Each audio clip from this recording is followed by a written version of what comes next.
भगवान से प्रार्थना करता हूं आपकी सोच ऐसी बनी रहे, आपकी ऊर्जा ऐसी बनी रहे। मैं ये कहना चाहूंगा, अस्वस्थ होता तो कर्म के इसके बावजूद भी यदि उत्साह, उमंग और खुशी और प्रसन्नता, सहजता, सरलता, सत्य और शांति के बावजूद भी यदि किसी का शरीर अस्वस्थ होता है तो उनका तीव्र कर्म का उदय का कारण समझ लेना। मुझे पूरा विश्वास है इससे विपरीत तनाव, बचाव, दबाव, दुर्भाव, दुराग्रह, द्वेष भाव, पाप भाव आदि में शक्ति अधिक खर्च होती है और इसके कारण शरीर में अस्वस्थता अधिक आती है। इससे शरीर कुंदित होता है, कांति कम होती है, कांतिहीन होता है, मनुष्य कमजोर होता है और इतना ही नहीं, रोग प्रतिकारक शक्ति भी उनकी कम होती जाती है और स्फूर्ति, उत्साह, उमंग आदि का अभाव होता चला जाता है। इस प्रकार शरीर और आत्मा का एक दूसरे के पूरक होने के बाद भी एक दूसरे का प्रभाव पड़ता है। हमारे देश की संस्कृति है शरीर माध्यमम खलु धर्म साधनम। शरीर को स्वस्थ रखना सिर्फ विषयों के लिए नहीं है। हमारे देश की संस्कृति शरीर को स्वस्थ रखना सिर्फ विषयों के लिए नहीं, ये पाश्चात्य संस्कृति हो सकती है। समझ में आ रहा है ना? शरीर को स्वस्थ रखना हमारा उद्देश्य सिर्फ विषयों के लिए नहीं है, वास्तविक जीवन जीने के लिए, वास्तविकता तक पहुंचने के लिए।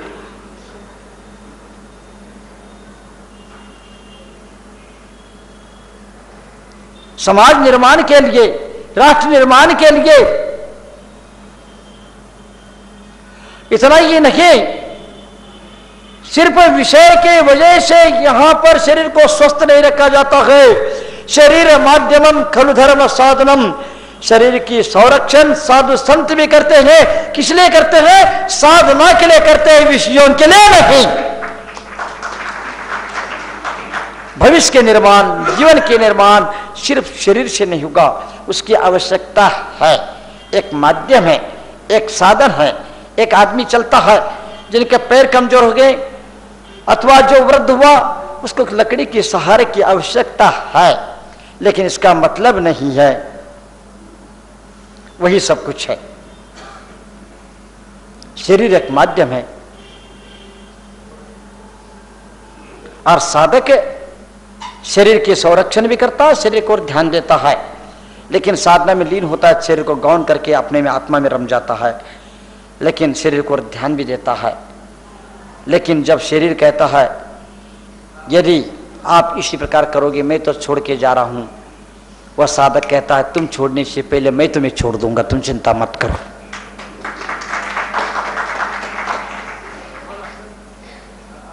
साधक ये कहता है तुम क्या मेरे को छोड़ोगे?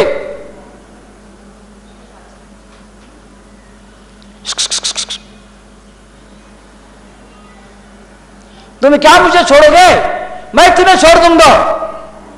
इतना सावधान रहता है साधक। बंधुओं, वास्तव में देखा जाए शरीर को, सद्ज्ञानी शरीर को साध्य नहीं मानता है।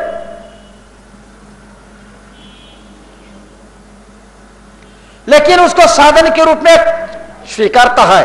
तब तक स्वीकारता है जब तक वह हमारे सोच और साधन में साथ देता है। मैं कहना चाहूंगा संसारी प्राणी शरीर का संरक्षण सिर्फ विषयों के लिए वास्तविकता से दूर होता चला जाता है। आज हम इस भौतिक युग में जी रहे हैं, प्रतिस्पर्धा के दौड़ में दौड़ रहे हैं और राजनीतिक, प्रशासनिक, शैक्षणिक आदि अनेक प्रकार के कामों में व्यस्त है।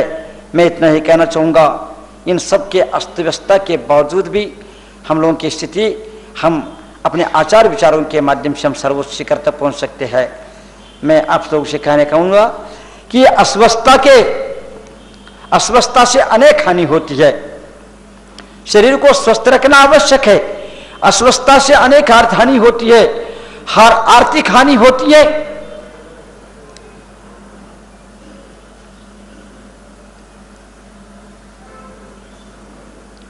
संपत्ति भी लगती है, समय भी लगता है, उद्देश्यों की पूर्ति नहीं हो पाती है, जीवन के पूरा परिवार परेशान होता है, बच्चे बीवी इन सब का भविष्य बिगड़ता चला जाता है और स्वयं भी कष्ट को, दुख को, पीड़ा को सहन करने लगता है और सगे संबंधी भी दूर होते चले जाते हैं।